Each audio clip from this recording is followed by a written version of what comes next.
바세린은 19세기 중반에 미국의 로버트 치즈보로라는 화학자가 만들어낸 제품으로 집에 하나씩은 다들 있으실 텐데요.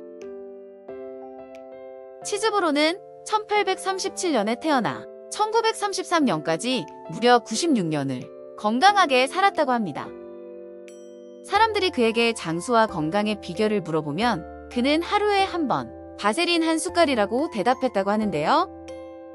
오늘은 우리가 몰랐던 바세린의 활용법에 대해서 알아보겠습니다. 첫 번째 활용법으로는 각질 제거가 있습니다. 팔꿈치나 발 뒤꿈치의 각질, 갈라짐 등에 바세린은 아주 효과적입니다. 잠자기 전 면봉을 이용해서 팔꿈치나 발 뒤꿈치에 골고루 바세린을 발라주세요. 증상이 심할 경우에는 바른 후 양말을 신고 주무시는 것도 좋습니다. 이렇게 꾸준히 일주일만 관리를 해주면 발 뒤꿈치가 심하게 갈라진 경우라도 증상이 많이 완화될 수 있습니다. 단기간에 각질을 제거하고 싶다면 소금과 바세린을 함께 사용해보세요. 바세린에 입자가 굵은 소금을 넣고 잘 섞은 뒤에 샤워할 때 바디 스크럽으로 사용하시면 됩니다.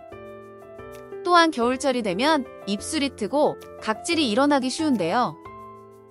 이런 경우 바세린에 설탕을 넣고 섞은 뒤 입술 위에 살살 발라주세요. 그리고 잠시 후에 바세린을 닦아내면 입술에 각질이 제거될 뿐 아니라 입술이 탱글탱글 촉촉해집니다. 두 번째로는 향수 지속시간 높이기인데요. 향수를 뿌리고 나가면 얼마 지나지 않아 향이 다 날아가 버립니다. 그래서 보통 향수를 가지고 다니면서 수시로 다시 뿌리게 되는데요. 이렇게 되면 은은한 향이 아닌 독한 향수 냄새가 나게 됩니다. 이런 경우에도 바세린을 활용할 수 있는데요. 향수를 뿌릴 곳에 미리 바세린을 바르고 그 위에 향수를 뿌려보세요. 바세린으로 인해 알코올이 천천히 날아가면서 은은한 향이 오랫동안 지속됩니다. 바세린을 드라이기로 녹인 후에 향수와 섞으면 바르는 향수를 만들 수도 있다고 하네요. 세 번째로는 귀걸이를 착용할 때 윤활유로도 사용할 수 있는데요. 귀걸이를 한동안 착용하지 않을 경우 구멍이 막혀버릴 때가 있습니다. 이때 다시 귀걸이를 착용하기 위해 막힌 곳을 무리하게 뚫게 되면 출혈이 일어날 수 있는데요. 이런 경우 윤활유의 역할로 바세린을 활용할 수 있습니다. 바세린을 해당 부위에 바르고 귀걸이를 착용해보세요. 통증 없이 편안하게 착용이 가능합니다.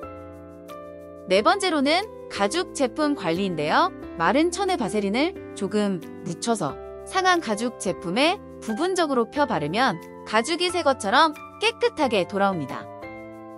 또한 가죽의 결 사이에 낀 때도 바세린으로 닦으면 깨끗하게 닦아낼 수 있는데요. 바세린으로 가죽 제품을 닦은 후에는 마른 수건을 이용해서 바세린을 제거해주세요. 바세린 활용 다섯 번째는 얼룩 지우기입니다. 벽에 묻은 얼룩이나 책상 위에 낙서도 바세린으로 지울 수 있는데요. 얼룩이 묻은 부분에 바세린을 바르고 휴지로 닦아내보세요. 핸드폰이나 시계 화면에 흠집이 났다면 바세린을 마른 수건에 묻혀서 닦아보세요. 여섯 번째로는 아이라인 수정입니다. 아이라인을 그리다가 잘못 그리게 되면 지저분해져서 수정이 힘든데요. 이런 경우 면봉에 소량의 바세린을 묻혀서 문지르면 쉽게 아이라인을 지울 수 있습니다. 일곱 번째로는 상처 치료입니다. 상처가 난 부위에 바세린을 발라주면 수분이 지속되고 이물질이나 세균으로부터 보호를 할 수 있는데요. 또한 상처가 수분층에 갇히게 되어 피부 재생에도 효과적이라고 합니다. 여덟 번째로는 코가 건조할 때 사용할 수 있는데요. 코가 건조하여 답답한 느낌이 들 때 면봉에 바세린을 조금 묻혀서 코 안쪽에 가볍게 발라주시면 촉촉한 상태가 지속될 수 있습니다. 이 방법은 코감기 때문에 코 속이 허른 분에게도 효과적입니다. 아홉 번째는 매니큐어를 바를 때 사용할 수 있는데요. 매니큐어를 바르기 전에 양 옆에 살이나 큐티클에 바세린을 발라주면 매니큐어가 피부에 묻지 않습니다. 열 번째로는 아이크림 대용인데요. 나이가 들면 자연스럽게 눈가에 주름이 생기기 마련입니다. 바세린은 눈가의 옅은 주름을 제거하는 데도 효과적인데요.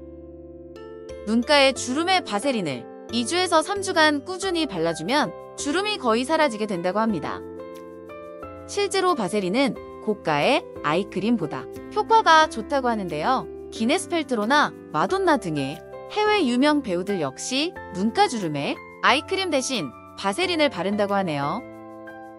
이 방법은 지성 피부보다는 건성 피부인 분들에게 더 효과적이라고 합니다. 11번째로는 속눈썹 영양제로 활용할 수 있는데요. 바세린을 자기 전에 속눈썹에 발라주면 다음날 일어났을 때 속눈썹이 튼튼하고 건강해진 느낌을 받을 수 있습니다. 또 뷰러에 바세린을 바른 뒤 속눈썹을 찝으면 속눈썹이 잘 말려 올라갑니다. 12번째 활용법으로는 구두에 광택을 낼 수 있는데요.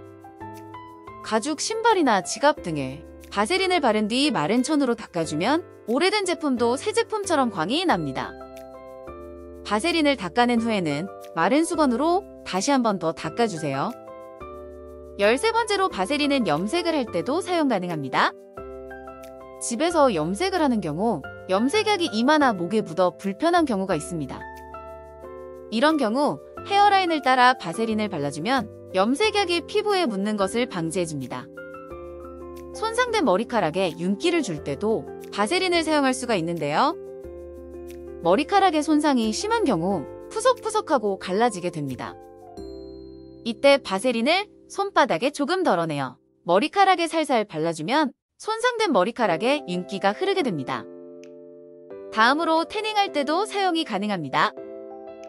여름에는 많은 분들이 셀프 태닝을 하는데요. 전체적으로 예쁘게 되면 좋겠지만 태닝이 골고루 되지 않고 얼룩이 생기는 경우가 있습니다.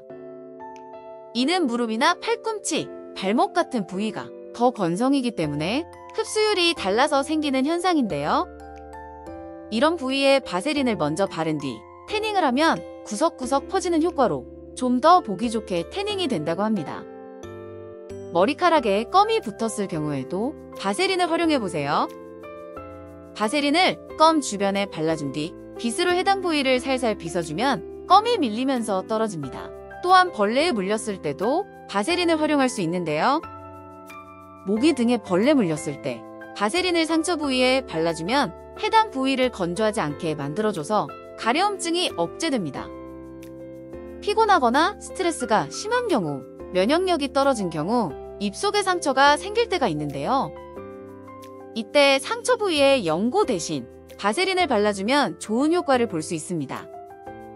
바세린은 제모를 할 때도 사용이 가능한데요. 제모할 부위에 바세린을 발라준 뒤 제모를 하면 코팅이 되는 효과로 상처 없이 제모할 수 있습니다. 오늘은 바세린의 놀라운 활용법에 대해 알아보았습니다. 오늘 영상이 도움이 되셨다면 구독과 좋아요 잊지 말고 눌러주세요. 그럼 오늘 하루도 건강하시고 행복하세요. 시청해주셔서 감사합니다.